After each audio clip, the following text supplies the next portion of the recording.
స్కూల్లో ఏం నేర్చుకున్నావు అద్విత ఈరోజు?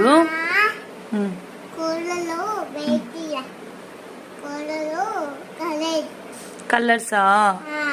ఏమేం కలర్స్ నేర్చుకున్నావు? రెడ్ కలర్, ఇంకా ఆరెంజ్ కలర్, ఇంకా కలర్సా? ఏమేం కలర్స్ నేర్చుకున్నావు? రెడ్ కలర్, ఇంకా ఆరెంజ్ కలర్. నీ చెయ్యి పెట్టారా? చెయ్యి పెట్టి ఏం చేశారు? ఈ చెయ్యి పెట్టి ఏం చేశారు? అట్లా పెట్టావా? అట్లా పెడితే ఎవరికి ఇమ్మన్నారు? అది